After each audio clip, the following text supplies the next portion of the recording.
नमस्कार दोस्तों। मेरा नाम प्रोफेसर कुलविंदर सिंह है और आज एक खास विषय पर हम बात कर रहे हैं।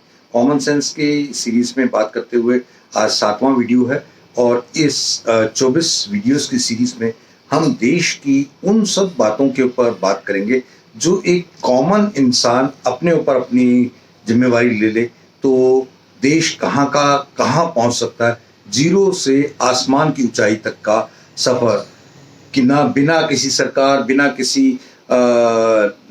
एडमिनिस्ट्रेशन, बिना किसी और हेल्प के आप अपने आप को सुधारते हुए बहुत दूर तक, जैसा कि कहा जाता है ना कि एक किचन सुधर जाए, उसमें ईमानदारी का पैसा आना शुरू हो जाए तो एक घर सुधर सकता है। एक घर सुधर जाए तो एक परिवार सुधर सकता है। एक परिवार सुधर जाए तो एक मोहल्ला सुधर सकता है, एक समाज सुधर सकता है। इसी तरह से वो बढ़ते बढ़ते देश का कायाकल्प हो सकता है यदि एक व्यक्ति इनिशियली अपने लेवल पर कुछ चीज़ें करनी शुरू कर दे। जैसे कि एक रिस्पॉन्सिबिलिटी बहुत बड़ा वर्ड है जो हम सब कभी उसकी महत्व को ज़्यादा लेते नहीं हैं। और रिस्पॉन्सिबिलिटी क्या है, अगर एक एग्जाम्पल पे बात करें तो एक मेरे को एग्जैक्टली याद नहीं कौन से देश के राष्ट्रपति की बात है। वो राष्ट्रपति किसी मूवमेंट में जा रहे थे और उनको ज़्यादा शो वगैरह नहीं पसंद था, तो एक अकेली कार ही जा रही थी। आगे दो, एक आगे और एक पीछे बुलेट्स जा रहे थे जो कि उनकी ऑफिशियल वो थे। मुझे एग्जैक्टली याद नहीं कि कौन से कंट्री का वो राष्ट्रपति थे, लेकिन जब वो उतरने के बाद उन्होंने बीच में 100 मीटर का रास्ता था जिसको पार करके आगे किसी बिल्डिंग में जाना था और बीच में छोटी संकरी गली थी और वो संकरी गली में जब निकल रहे थे तो बीच में एक बोतल खाली किसी पेप्सी वगैरह की पड़ी थी। तो उन्होंने बजाय इसके कि किसी को डांट लगाने के, ये सब देखने के, वो खुद उठाया और उठा के साइड पे किया।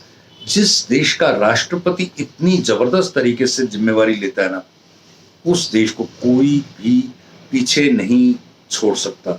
ऐसा जापान में तो आम मिलता है कि कोई भी चीज राष्ट्र की खराब होती नजर आए, चाहे वो किसी बस या ट्रेन की सीट्स हो, कोई और चीज हो, लोग अपने लेवल पर उन्हें ठीक करने की प्रयास करते हैं। हम क्या करते हैं, हम तो अगर कहीं कोई देखते हैं कि किसी लोहे की फेंसिंग लगी है तो लोहा उतार के बेच के जो स्नैकी हैं स्नैक पी रहे होते हैं। ये क्या है? असल में जिम्मेवारी हमने किसी भी लेवल पर ली ही नहीं तो बेरोजगारी होती रही और स्नैक, ये चोर और नशेड़ी, ये सब लोगों का भी समाज में आना शुरू हो गया। बहुत सारे लोग अच्छे हैं और तकरीबन हर व्यक्ति जो पैदा होता है वो व्यक्ति बहुत बहुत बहुत बेहतरीन भगवान का रूप में पैदा होता है, लेकिन जब हम उसे माहौल देते हैं, सुविधाएं नहीं देते तो चीज़ें बिगड़नी शुरू हो जाती हैं। आज ही अगर आपको कहा जाए कि जाके ये लाइसेंस बनवाना है और जाके बनवा के आओ, और अगर वही लाइसेंस बनवाने के लिए मैं दूसरे के बच्चे को केवल 1500-2500 रुपये दिए जाते हैं और वो घर बैठे बन जाता है, और इसे बहुत सारी तकलीफें उठाकर, बहुत सारी लाइनों में लगकर, बहुत सारे 2 या 3 या 4 दिनों की चक्कर लगाकर, टेस्ट देकर बाद में वो लाइसेंस 700 रुपये में बन के आता है और दूसरी तरफ वो 2500 रुपये में फ्री में बिना किसी चाहे हो के, तो अपने आप वो बंदा 700 के बजाय 2500 की तरफ जाना पसंद करेगा। ये 3 दिहाड़ी भी तो खराब हो रही है। ये कहीं ना कहीं हमारे सिस्टम की बहुत बड़ी चीज़ें हैं जिन्हें हमने एक एक व्यक्ति को अपनी जिम्मेवारी को खुद समझ करके उठाना पड़ेगा। जो कहीं पहुंच गया है वो उस जगह का फ़ायदा उठाता है, जो कहीं नहीं पहुंचा है वो उस का बदला लेने के लिए कि मेरा फ़ायदा उठाया गया और मैं बाद में इसका फ़ायदा उठाऊंगा, सिस्टम बन जाएगा। कभी कोई कोरोना जैसी महामारी आ जाती है तो जो सैरिडॉन या कॉम्बीफ्लैम 650 10 रुपये का पत्ता मिलता है वही 500 रुपये का पत्ता मिलने लग जाता है। क्या है ये?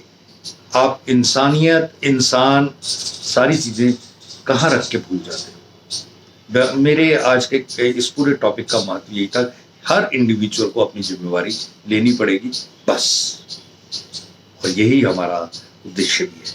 Thank you. जय हिंद।